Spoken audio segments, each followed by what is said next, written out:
Hello everyone, welcome to the student. RRB NTPC का 10+2 का form और ग्रेजुएशन लेवल का फॉर्म सभी लोग भर रहे हैं और कई लोग होंगे जो अभी नहीं भरे होंगे।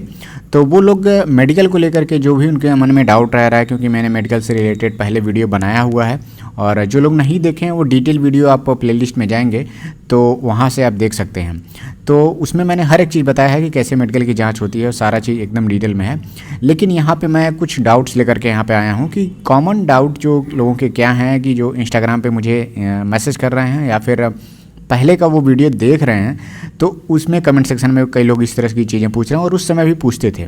यहाँ पे मैं जो डाउट बताऊंगा कि कई लोग डर रहे हैं कि क्या ये सब भी चेक होता है कि नहीं होता है, और अगर चेक होता है तो क्या इनसे वो बाहर हो जाएंगे कि नहीं होंगे। तो वो सारी चीज़ें मैं इसमें डिस्कस करूँगा। बाकी जो भी जांच होता है उसके लिए तो अलग वीडियो बनाऊंगा, लेकिन ये कॉमन जो आपके डाउट हैं उसको मैं यहाँ पे कवर कर रहा हूँ। सबसे पहला जो इसमें क्वेश्चन आ रहा है लोगों का, दांत की जो जांच होती है कि नहीं होती है।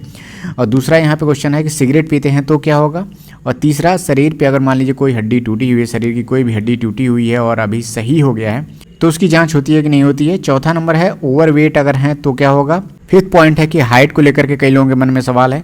सिक्स नंबर है कि फिंगर अगर मान लीजिए कोई हाथ की जो उंगली है वो कटी हुई है तो उस केस में क्या होगा। सेवन्थ नंबर का है कि शुगर लेवल जांच होता कि नहीं। तो इसके अलावा भी बहुत सारे डाउट होंगे तो आप लोग इसके कमेंट सेक्शन में बता दीजिएगा। आरआरबी की जितने भी लोग तैयारी कर रहे हैं, जिनके भी पास टेस्ट सीरीज नहीं है, तो वो लोग टेक्स्ट बुक का टेस्ट सीरीज ले सकते हैं। 28 तारीख से लेकर के 30 तारीख के बीच में एंड ऑफ सीजन सेल चल रहा है, जिसका आज लास्ट डेट है। तो अगर आप ईयरली पास लेना चाहते हैं तो 395 रुपीज़ में ये आपको अवेलेबल हो जाएगा। और अगर आप कूपन STUD यूज करते हैं तो आपको 12% का एक्स्ट्रा ऑफ इस पर मिल जाएगा। तो आज ही लास्ट डेट है। जितने भी लोग अगर टेस्ट सीरीज लेना चाहते हैं तो टेक्स्ट बुक पे ऑफिशियल साइट पर जा करके आप ले सकते हैं। तो देखिए, सबसे पहला जो है वो दांत की जांच के लिए है। ये सवाल वही लोग पूछ रहे हैं जो ज़्यादातर मैक्सिमम जो लोग हैं वो गुटखा खाते हैं। जो ज़्यादातर गुटखा, पान, पुगार, ये जो सारी चीज़ें जो खाते हैं तो उनके जो दांत है वो पीले पड़ जाते हैं या फिर उनका माउथ बहुत ज़्यादा ओपन नहीं होता है, उनके बोलने में दिक्कत होती है और कोई भी तीखा चीज़ वो नहीं खा पाते हैं। तो इन सब चीज़ों की जांच के लिए वो पूछ रहे हैं। तो देखिए, रेलवे के मेडिकल में, किसी भी मेडिकल में दांत की जाँच नहीं की जाती है। कभी हम लोगों का दांत का जाँच नहीं हुआ था और कोई भी NTPC हो गया, चाहे LP के मेडिकल में कोई भी किसी का भी टीथ का जांच नहीं होता है। तो ये लोग निश्चिंत रहें, इसका कोई भी इशू नहीं आएगा, कोई प्रॉब्लम नहीं होती है। दूसरा है कि सिगरेट पीते हैं तो क्या होगा। देखिए, कई लोग ये डर रहे हैं कि एक्सरे होता है। हाँ, एक्सरे होता है। और अगर आप सिगरेट पीते हैं या फिर पहले से कोई गंभीर बीमारी रही हो या TB की बीमारी रही हो या TB है तो एक्सरे में तो आपका आ जाएगा। लेकिन अगर नॉर्मल है, कोई ऐसी दिक्कत नहीं है, लंग्स आपके बढ़िया हैं, तो नॉर्मल अगर आप सिगरेट पीते हैं तो इसका कोई बड़ा इशू नहीं आएगा। लेकिन अगर इससे रिलेटेड सिगरेट पीने से कोई गंभीर बीमारी आपको पहले हुई है, TB हुआ है या फिर अभी संभावना है, तो इसके लिए दिक्कत हो जाएगी, क्योंकि एक्सरे की जांच होती है। तीसरा पॉइंट है कि शरीर की कोई हड्डी टूटी हुई थी और अभी वो सही हो गया है। कई लोग मुझको इंस्टाग्राम पे मैसेज किए हुए थे और उन्होंने अपना एक्सरे रिपोर्ट और हाथ के कई लोग की हड्डी टूटी हुई थी तो उनका अभी क्या है कि एकदम नॉर्मल हो गया। तो NTPC में देखिए, जब कभी बहुत सारे लोग ऐसे होते हैं किसी कारण से गिर गए तो उनके हाथ की हड्डी टूट जाती है या फिर पैर का कोई मोच आ जाता है, लेकिन समय के साथ वो सही हो जाता है और वो अभी नॉर्मल काम कर सकते हैं, दौड़ सकते हैं और हाथ से भी अपना अच्छी तरह से काम कर सकते हैं। तो ऐसे केस में उनको कोई भी प्रॉब्लम नहीं होगी, इतना वो गंभीर जांच नहीं होता है। लेकिन अगर ऐसा है कि हड्डी टूट गई है और बिल्कुल आपका हाथ सही तरह से नहीं फिट हो पाया है और उससे आपको काम करने में दिक्कत हो रही है, तो वो डॉक्टर अगर देखते हैं तो इस पर हो सकता है कोई इशू हो उनका। और अगर मान लीजिए कुछ लोग फिजिकली हैंडीकैप्ड है या फिर मतलब दिव्यांग लोगों में हैं तो उनको तो उन कैटेगरी में ट्रीट किया जाएगा। लेकिन अगर एज ए नॉर्मल स्टूडेंट के तौर पे अगर आप जा रहे हैं तो हड्डी टूटी हुई है और बिल्कुल वो क्लियर विजिबल हो रहा है और आप उससे बहुत अच्छे से काम नहीं कर पाते हैं, तो वो सारी चीज़ें डॉक्टर के ऊपर डिपेंड करती है। लेकिन अगर पहले की हड्डी टूटी हुई है और अभी एकदम नॉर्मल हो गया है और एकदम जुड़ गया है तो आपको घबराने की ज़रूरत नहीं है।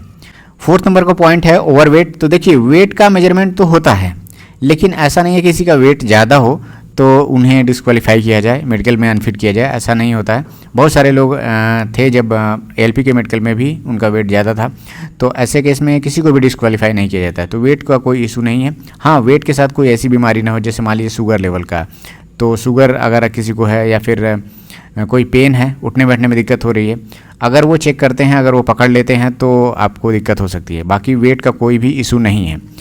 5th नंबर का है हाइट का जो इशू है। अगर मान लीजिए कोई कह रहा है कि मेरी हाइट कम है, लड़की कोई कह रही है या फिर कोई लड़का कह रहा है, तो हाइट का कोई भी इशू नहीं होता, हाइट बिल्कुल भी चेक नहीं होता है।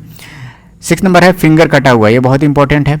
अब देखिए अगर आपके हाथ में का 10 उंगलियां हैं, अगर कोई उंगली ऐसे कट गई है तो एनटीपीसी के जॉब में मैक्सिमम टाइपिंग का काम होता है। तो अगर जिन पोस्ट में टाइपिंग का काम है तो उसमें तो आप टाइप कैसे करेंगे। अगर मान लीजिए टाइपिंग करके आप पास होकर मेडिकल, क्योंकि बाद में ही होता है, अगर आपने टाइपिंग किया और उस उंगली के बिना भी आपकी स्पीड बहुत बेहतर रह गई है, तो अगर देखिए मेडिकल में अगर वो देखते हैं कि आपकी कोई एक उंगली 2 उंगली कोई भी कटी हुई है, तो अब ये डॉक्टर के ऊपर है, क्योंकि आपका शरीर पूरा तरह से मतलब पूरा फिट होना चाहिए। अगर दिव्यांग की श्रेणी में नहीं है तो उनकी मैं बात कर रहा हूँ। तो ऐसे केस में अगर डॉक्टर देखते हैं कोई उंगली आपकी कटी हुई है तो हो सकता है कि आपके साथ प्रॉब्लम हो जाए। बाकी देखिए गुड्स गार्ड का जो पोस्ट है उसमें तो बिल्कुल भी नहीं चलेगा, स्टेशन मास्टर का जो पोस्ट है उसमें बिल्कुल नहीं चलेगा। जो ऑफिशियल वर्क है उसमें ये सब चीज़ें कंसीडर की जा सकती हैं। नेक्स्ट है शुगर लेवल। तो देखिए शुगर लेवल हर एक जो स्टूडेंट होता है उनका ब्लड चेक होता है और उसमें शुगर लेवल की भी जांच होती है। अगर आपका शुगर लेवल ज़्यादा है और देखिए शुगर लेवल लिमिट किया जा सकता है, तो डॉक्टर कहते हैं मेडिसिन कराने के आने के बाद आपको फिर से जांच कराना पड़ेगा।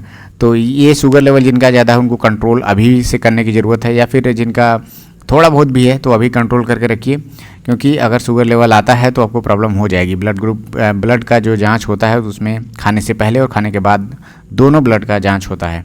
तो ऐसे में अब कोई छुपाना भी चाहे तो नहीं छुप पाएगा। खाना खाने के बाद जो लेवल होना चाहिए और खाना खाने से पहले जो लेवल होना चाहिए तो वो आप पैमाने के अंदर होने चाहिए।